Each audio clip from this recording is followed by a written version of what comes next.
Welcome to Sheela kitchen అండి. ఈరోజు ఈ రెసిపీ మీతోటైతే షేర్ అయితే చేసుకుంటున్నాను.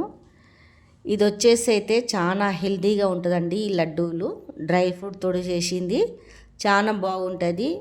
మనకి నడుము నొప్పికైనా చాలా బాగుంటుంది. రోజుకు ఒక్కటి తింటే చాలండి. ఇది పిల్లలకైనా మనకైనా చాలా హెల్తీగా ఉంటుంది. చూడండి, ఇలా చుట్టుకొని లడ్డూలు కొద్దిగా ఇది చల్లగా అయిపోయాక ఇలా లడ్డూలు అయితే చుట్టుకొని అయితే పెట్టుకోవాలా. చాలా టేస్టీగా చాలా బాగుంటుంది. ఒక్కటి తింటే మళ్ళీ తినాలనిపిస్తుందండి ఇలా చేసుకుంటే. దీని ప్రాసెస్ ఎలా చేశానో చూపిస్తానండి. ఫస్ట్ ఒక గిన్నె పెట్టుకొని ఒక గ్లాసుడు అయితే నీళ్ళైతే పోసుకున్నానండి. 2 కప్పుల బెల్లం అయితే తీసుకున్నాను తీయదనంకి. మీరు తీపి ఎంత తింటారో చూసి అంత బెల్లం అయితే తీసుకోండి. మేమైతే తీపి కొంచెము ఎక్కువనే తింటామని 2 కప్పులు అయితే తీసుకున్నానండి. దీన్ని బాగా కాగపెట్టుకోవాలా. చూడండి, మసలాలండి. ఇది కొద్దిగా మసలి దగ్గరికి రావాలా పాకం అనేది. అంత గట్టి పాకం ఏం అవసరం లేదు, కొద్దిగా. తర్వాత ఒక గిన్నె పెట్టుకొని ఒక పావు కప్పు పల్లీలు, ఈ పల్లీల్ని దూరగా ఏంపేసుకోవాలా.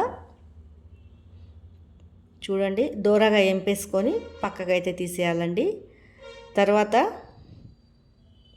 1 కప్పు నువ్వులు, ఈ నువ్వులు కూడా దూరగా ఏంపేసి పక్కకైతే పెట్టేసుకోవాలండి. పల్లీల మీద పొట్టు తీసేయాలా. ఒక 2 చెంచాడు అయితే నెయ్యి తీసుకున్నానండి నేను. ఈ నెయ్యి వేడైపోయాక 1 చెంచా జీడిపప్పు. ఈ జీడిపప్పు అనేది దోరగా ఏంపేసుకోవాలి. ఇది కూడా మనకి జీడిపప్పు బ్రౌన్ కలర్లో అయితే రావాలండి. బాగా కింద మాడకుండా మంచిగా బ్రౌన్ కలర్లో ఇలా వేపుకొని పక్కకైతే తీసేసుకోవాలా. అదే దాంట్లో ఇది కొబ్బరి తురుమండి, పచ్చి కొబ్బరి తురుము 2 కప్పులు అయితే తీసేసుకున్నాను. దీన్ని కూడా మంచిగా దూరగా అయితే వేపేసుకోవాలా ఆ నెయ్యిలోనే. చూడండి, ఎక్కువసేపు వేయించవద్దు, ఒక 2 నిమిషాలు ఇలా వేపుకోవాలండి. టేస్ట్ మాత్రం అయితే చాలా బాగుంటుంది.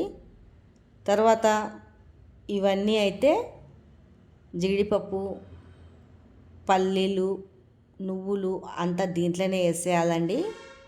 చూడండి, ఇవన్నీ దీంట్లో వేసేసినాక కొద్దిగా మళ్ళీ ఒకసారి డీప్ ఫ్రై లాగా 1 నిమిషం 2 నిమిషాలు చేయాలండి. ఇవన్నీ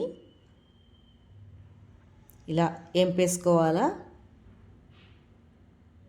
తర్వాత ఈ పట్టి పెట్టుకున్న పాకంని జల్లెడ పట్టుకొని మనం దీంట్లో వేసుకోవాలండి.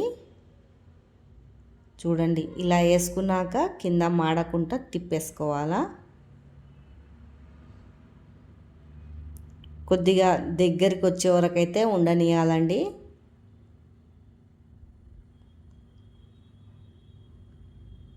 ఉడుకుతుంది, కొద్దిగా దగ్గరికి అయితే రావాలా.